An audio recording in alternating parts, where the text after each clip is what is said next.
Tuesday of May, which is the, let's see, the first is, the 7th. We're going to have two lovely ladies feature that night, Nina G and Ruth Baker. Come check that out. It'll be a Star Wars theme night as well, so if you guys want to dress up, that'd be even better. All right, on deck, we have...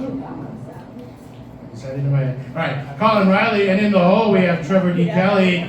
But up next, this guy's been here for the last 8 mics. He started his first mic here. Let's give it up for Adam Resendez!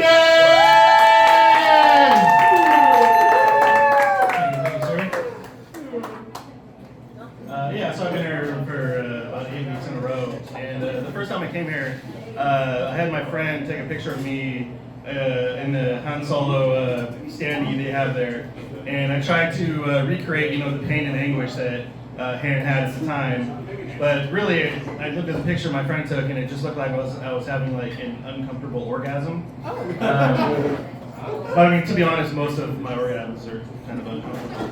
But yeah, I love coming to Seven Stars. One of my favorite things is the blue milk. I don't know if you've had the blue milk cocktail. It's like one of my favorites. But it kind of makes me feel weird because it kind of makes me like it brings back like that childhood wonder of like watching the movies and experiencing that, but also like being an alcoholic. And it brings back memories of watching the original trilogies with my dad, splitting a 6-pack of Coors like when I was 5. So yeah, he definitely gave me my love of like sci-fi movies and space operas and my debilitating alcoholism. So I'm in the auto industry. I work at a car dealership on Stevens Creek, and one of the hardest things about being in the business, I've been in it for like 25 years, is being around car guys when you're not a car guy. Like, I could care less about cars. Like, to me, they're just, you get to point A to point B. They're just like a 2,000-pound bullet going down the freeway at 70 miles an hour. But it's hard to work around. I work in the service industry, so it's hard to work around techs and things who are like super into cars. Like a couple weeks ago, one of the mechanics came up to me and they were like, "Hey, did you see this brand new F-150 that just pulled up on the drive?" And I was like, "No, I didn't see it." And he was like, "Oh, bro, it's like lifted. It's got like 750 horsepower. It's got the off-road package. It has like dual flux capacitors, I think he said." And I was like, "Yeah, I could care less." And he's like, "Well, what kind of trucks do you like?" And I was like, "Well, the ones that, deliver food, like preferably like tacos, maybe ice cream."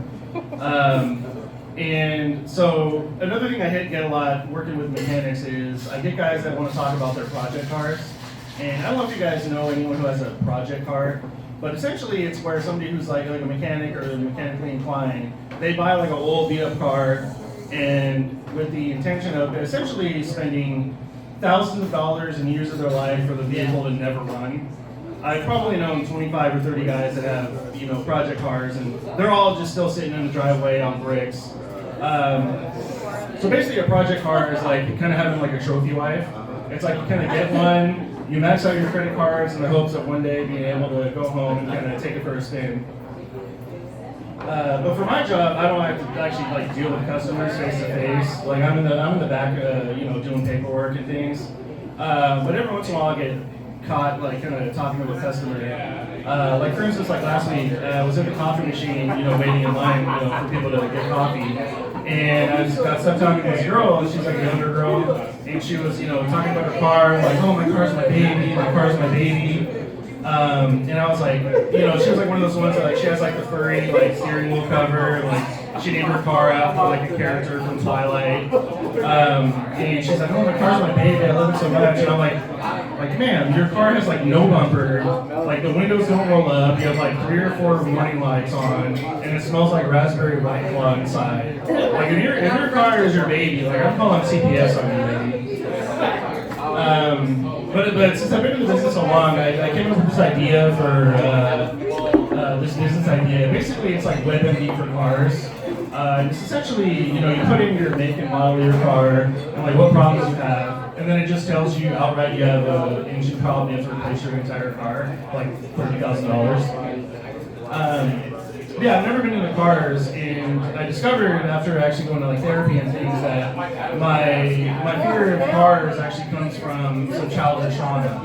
Because apparently when I kid, I got hit by a drunk driver, and it was pretty serious. And it wasn't until I started going to therapy and, you know, working through the issues that the repressed memories came back. And then I, you know, remembered, like, when I was in about second grade, you know, I got picked up from school, and, you know, we're heading home, my little feet are dangling, I'm just, like, looking out the window, thinking about cartoons or homework or whatever girl I had a crush on that week. And then just suddenly, my mom backhands me across the face and says, "Hey, wake the fuck up. Run into this gas station, give me a pack of cigs." And that's the story of how I got hit by a drunk driver when I was in second grade. Thank you so much. My name's Adam. Here's Izzy. Here's Amazing.